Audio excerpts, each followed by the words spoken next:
Good morning students. Today I am going to discuss next topic, that is nature of covalent bond and fission.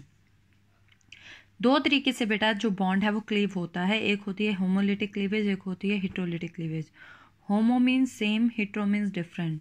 एक bond दो electron से बनता है. मान लो हमारे पास ए भी कोई मॉलिक्यूल है, कोई भी बॉन्ड बना है उन दोनों के बीच में. अगर एक बॉन्ड दो इलेक्ट्रॉन से, एक इलेक्ट्रॉन एक के पास चला गया, एक दूसरे के पास चला गया, तो एक रेडिकल एक के पास आ गया, एक दूसरे के पास आ गया. This is known as homolytic cleavage. The covalent bond undergoes fission or cleavage in such a way that both the atoms joined by it get one electron each. The species formed are called free radical. तो इस तरीके से जो species बनती है उसको क्या बोलते हैं? Free radical. एक एरो से हमने इधर को दिखा दिया, एक से दूसरी साइड दिखा दी है. नेक्स्ट है हेटेरोलिटिक क्लीवेज. अब किसी एटम में दोनों के दोनों इलेक्ट्रॉन या एक गेन कर लेता है, दूसरा लूज कर देता है, तो this type of cleavage is known as heterolytic. ये देखो दोनों इलेक्ट्रॉन एक के पास ही चले गए. This is known as hetero. इसमें एक कैटायन बनेगा, जिसने गेन किया वो एनायन बनेगा, जिसने लूज किया वो क्या बनेगा? कैटायन बनेगा.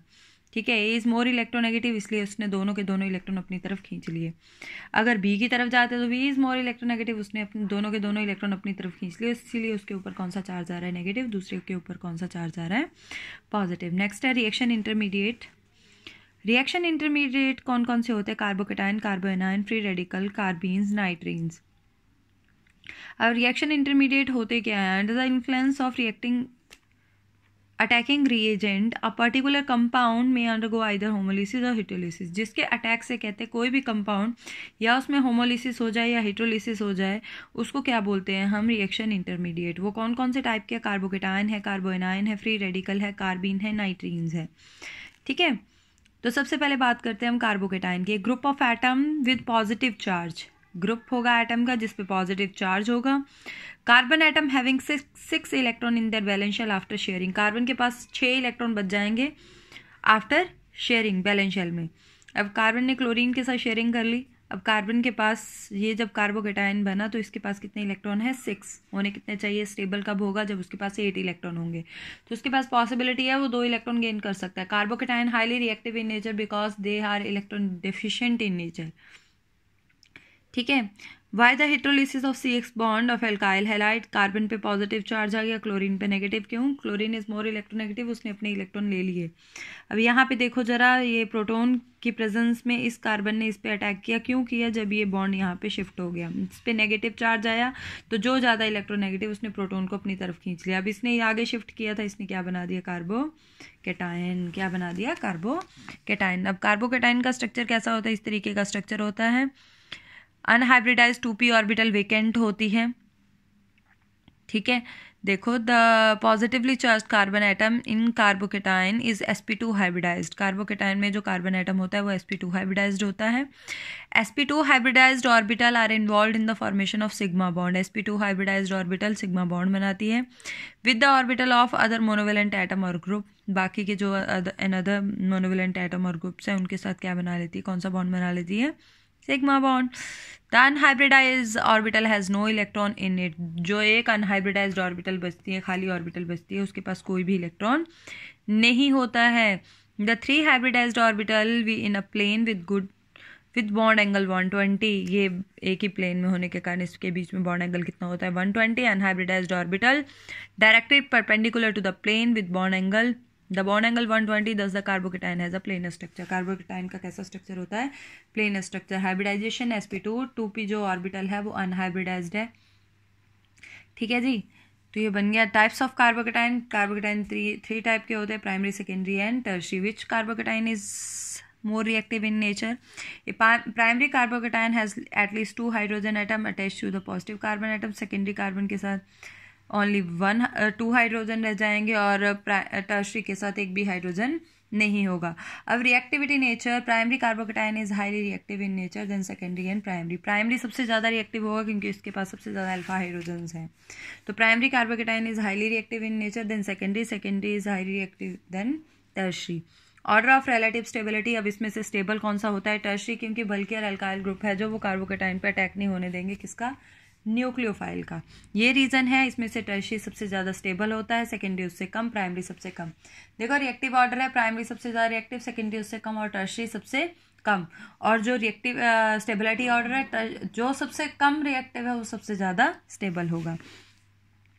अब इसको एक और तरीके से एक्सप्लेन करते हैं based upon the hyper conjugation. अब अगर हम प्राइमरी लेते हैं तो प्राइमरी में देखो क्या हो रहा है, कितने ज़्यादा हाइड्रोजन है, अल्फा हाइड्रोजन है, 3 अल्फा हाइड्रोजन, तो 3 रेजोनेटिंग स्ट्रक्चर बन रही है। बट जिसके पास सिर्फ 2 है उसकी 2 बनेगी, जिसके पास 1 है, तो जितनी ज़्यादा रेजोनेटिंग हाइपर कॉन्जुगेटेड स्ट्रक्चर होगी उतनी ही ज़्यादा क्या होगी, रिएक्टिविटी होगी, उतनी ही ज़्यादा रिएक्टिविटी होगी और लीस्ट स्टेबिलिटी होगी। Is it clear? देखो, the number of hyper conjugated structure for a particular carbocation depends upon the alpha hydrogen atom present in methyl अगर हम इसकी बात करें, मिथाइल ये प्राइमरी कार्बोकेटाइन है, तो इसमें सबसे ज़्यादा अल्फा हाइड्रोजन है। In methyl carbocation there are no alpha hydrogen, methyl carbocation there are no alpha hydrogen and therefore it is least stable. तो मिथाइल के पास कोई भी अल्फा हाइड्रोजन नहीं है, इस वाले के पास, मिथाइल कार्बोकेटाइन के पास, तो ये सबसे कम स्टेबल है और हाईली रिएक्टिव है। और अगर हम बात करें इथाइल कार्बोकेटाइन की, तो उसके पास 3 अल्फा हाइड्रोजन एटम है एंड कंपैरेटिवली मोर स्टेबल। तो एक बात याद रखना, जैसे जैसे अल्काइल ग्रुप आते जाएंगे, हाइड्रोजन को रिप्लेस करते जाएंगे, वैसे वैसे उसकी स्टेबिलिटी बढ़ती जाएगी और रिएक्टिविटी क्या होती जाएगी, कम। यही मैंने आपको पहले बताया है। सेकेंड है, अगर हम एक्सप्लेन करना चाहें तो इसको प्लस आई इफेक्ट के बेस पे एक्सप्लेन कर सकते हैं। जितने ज़्यादा अल्काइल ग्रुप होंगे उतने ज़्यादा वो इलेक्ट्रॉन रिलीजिंग इन नेचर के होते हैं, वो प्लस आई इफेक्ट कॉज करेंगे इस कार्बन के ऊपर, तो इसके इलेक्ट्रोपॉजिटिव कैरेक्टर को क्या कर देंगे, ख़त्म कर देंगे। जब इतना ज़्यादा अल्काइल ग्रुप जुड़ जाएंगे तो वो क्या करेंगे, कार्बन के ऊपर इलेक्ट्रॉन्स को रिलीज करेंगे। जब वो इस कार्बन के ऊपर इलेक्ट्रॉन को रिलीज करेंगे तो क्या हो जाएगा, न्यूक्लियोफाइल उस पर अटैक नहीं कर पाएगा। क्यों नहीं कर पाएगा? क्योंकि इतने ज़्यादा इलेक्ट्रॉन रिलीजिंग ग्रुप जुड़े हैं, वो इस कार्बन पे बहुत सारे इलेक्ट्रॉन रिलीज कर देंगे, जिसकी वजह से न्यूक्लियोफाइल का अटैक क्या हो जाएगा, हिंडर हो जाएगा। या तो आप ये बोल सकते हैं या आप बोल सकते हो बल्कि अल्काइल ग्रुप होने की वजह से न्यूक्लियोफाइल अटैक ही नहीं कर पाता है। Is that clear? सेकेंडरी पे थोड़ा सा ज़्यादा अटैक होगा एज कंपेरिजन टू टर्शियरी, और प्राइमरी पे सबसे ज़्यादा होगा। Is it clear? तो नेक्स्ट है, अगर हम बात करें रिंग वाले स्ट्रक्चर की, तो देखो जरा ध्यान से, effect of resonance on the stability of carbocation. अगर हम इसकी बात करें तो stability of carbocation is influenced by the presence of resonance. Resonance से भी कहते हैं स्टेबिलिटी कार्बोकेटाइन की क्या होती है, इन्फ्लुएंस होती है। Is that clear? After losing H positive ion, if they form stable ion, then most stable acid आपने पीछे पढ़ा। तो कार्बोकेटाइन की स्टेबिलिटी किस पे डिपेंड करती है, रेजोनेंस पे भी डिपेंड करती है। नेक्स्ट है रीअरेंजमेंट ऑफ कार्बोकेटाइन। रीअरेंजमेंट कार्बोकेटाइन्स में भी हो सकता है, इसको बोलते हैं हाइड्राइड आयन शिफ्ट। ये देखो ऑलरेडी हमारे पास कार्बोकेटाइन है, अगर हम इसको इस तरीके से यहाँ पे शिफ्ट कर दें तो ये वाला कार्बन कार्बोकेटाइन बन जाएगा। अब ये कौन सा कार्बोकेटाइन बन गया, टर्शरी। तो सेकेंडरी कार्बोकेटाइन से कौन सा कार्बोकेटाइन बना दिया हमने, टर्शरी। कौन सी शिफ्ट करके, हाइड्राइड शिफ्ट। अगर हम एल्काइल शिफ्ट कर दे, CH3 है ये यहाँ पे, तो एल्काइल शिफ्ट करके भी हम कार्बोकेटाइन को चेंज कर सकते हैं। यहाँ सेकेंडरी था, यहाँ पे भी सेकेंडरी है, इसको यहाँ पे चेंज कर दिया, CH3 यहाँ लग गया, यहाँ पे कार्बोकेटाइन बन गया। Is that clear? और रिंग एक्सपेंशन भी कर सकते हैं हम, अगर हम इस बॉन्ड को यहाँ पे शिफ्ट कर दें तो ये बॉन्ड यहाँ पे बन जाएगा, तो कार्बोकेटाइन 4th पे चला गया, इसको आगे शिफ्ट कर दो। तो इस तरीके से आप क्या कर सकते हो, शिफ्टिंग कर सकते हो। नेक्स्ट है कार्बो एनायन। कार्बोकेटाइन में कम इलेक्ट्रॉन थे, कितने, 6। A group of atom with a negatively charged carbon atom having 8 electron in its valence shell. Obvious है, एनायन है तो 8 इलेक्ट्रॉन होंगे उसके वैलेंस शेल में। तो देखो जरा, OH नेगेटिव ने H पे अटैक किया, इसने बॉन्ड आगे शिफ्ट कर दिया। ठीक है जी, अब आगे शिफ्ट किया तो इस पे आगे लोन पेयर ऑफ इलेक्ट्रॉन, और कौन सा चार्ज आ गया भाई, नेगेटिव चार्ज। अब OH इस H को ले गया, ये H को कब लेके जाएगा, क्योंकि ये ऑलरेडी इलेक्ट्रॉन रिच है, इस H को कब लेके जाएगा, जब ये इलेक्ट्रॉन डेफिशिएंट होगा। अभी डेफिशिएंट कब होगा, जब ये अपने इलेक्ट्रॉन अगले कार्बन पे दे देगा। कार्बन पे दे दिए तो loan pair of electron with negative charge, और साथ में H2 का रिमूवल हो गया, तो यहाँ पे क्या बन रहा है, कार्बो एनायन। इसी तरीके से हमें इनने यहाँ पे अटैक किया, H ले लिया, इसने बॉन्ड आगे शिफ्ट किया, तो यहाँ पे क्या आ गया, नेगेटिव विद 2 इलेक्ट्रॉन्स, बन गया ना कार्बो एनायन। तो कार्बो एनायन के पास कितने इलेक्ट्रॉन्स होते हैं, 8। 6 देखो, ये 3 बॉन्ड है, 3 2 6, 6 7 8। तो इस वाले कार्बोकेटाइन पे जिस पे नेगेटिव चार्ज है उसके पास कितने इलेक्ट्रॉन है, आफ्टर शेयरिंग 8 इलेक्ट्रॉन है। ऑर्बिटल स्ट्रक्चर कैसा होता है कार्बो एनायन का, इसका पिरामिडल स्ट्रक्चर होता है।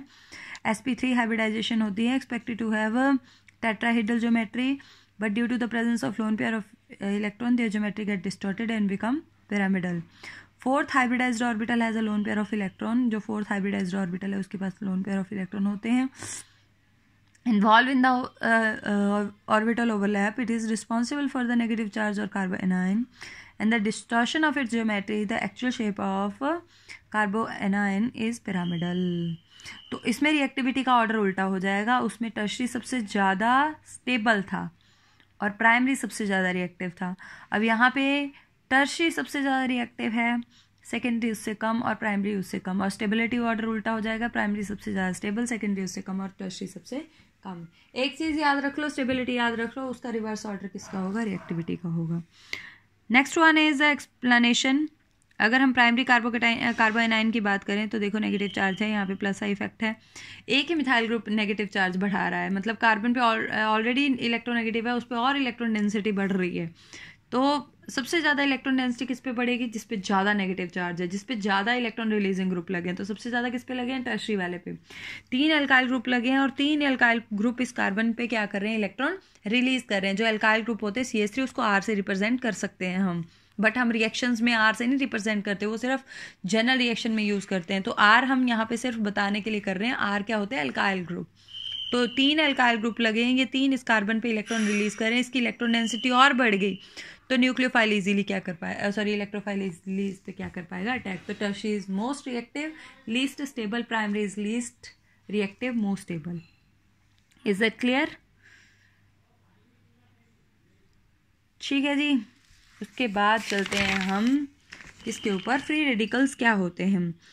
एन एटम और a group of atom with an odd or unpaired electron. An atom or a group of atom with an odd electron, जिसके पास एक odd मतलब एक सिंगल इलेक्ट्रॉन हो. इलेक्ट्रॉन्स बेटा हमेशा पेयर में रहते हैं, अगर वो पेयर में ना रहे तो उसको क्या बोलते हैं हम? ऑड इलेक्ट्रॉन, या फिर बोलते हैं उसको फ्री रेडिकल. क्लोरीन के पास लास्ट शेल में एक इलेक्ट्रॉन अनपेयर होता है तो उसका वो फ्री रेडिकल. CH3 के पास एक इलेक्ट्रॉन है क्योंकि एक इसके पास बाइंडिंग है, ये एक बॉन्ड बना सकता है. Carbon tetravalent in nature, carbon ने 3 बॉन्ड हाइड्रोजन के साथ बना लिया, एक इलेक्ट्रॉन एज इट इज़ पड़ा है. इसी तरीके से इथाइल के पास एक इलेक्ट्रॉन एज इट इज़ है, फिनाइल के पास एक इलेक्ट्रॉन पड़ा है, इसी तरीके से बेंजाइल के पास फ्री रेडिकल. तो एक इलेक्ट्रॉन जो अभी शेयर करके 2 बनेंगे, तो जिसके पास एक ऑड इलेक्ट्रॉन है, एक पेयरिंग, एक बॉन्ड बना सकता है, उसको क्या बोलते हैं? Free electron. और ये कैसे बनता है? होमोलिटिक क्लीवेज से फ्री रेडिकल बनता है. फ्री रेडिकल का बहुत बड़ा मैकेनिज्म है. जो ओजोन डिप्लीशन हो रही है वो फ्री रेडिकल के कारण ही हो रही है. और इसका स्ट्रक्चर सेम टू सेम कैसा होता है?